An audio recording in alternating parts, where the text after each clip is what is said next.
কর্মচারীকে electric shock দিয়ে চলে যান ওই সন্ত্রাসীরা। ঘটনার পর থেকে দোকান বন্ধ করে রেখেছেন ওই ব্যবসায়ী। ভুগছেন চরম নিরাপত্তাহীনতায়। প্রশাসনের সাহায্য চেয়ে থানায় করেছেন মামলা।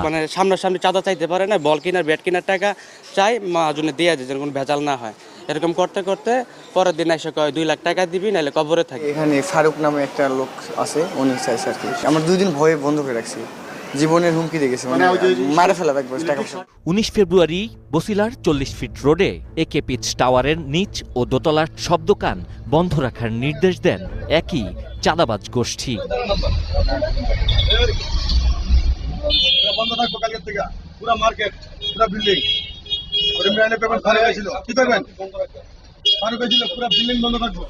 আইসে বলছে যে দোকান বন্ধ রাখেন। বললাম যে কেন ভাই, কেন দোকান বন্ধ রাখবো?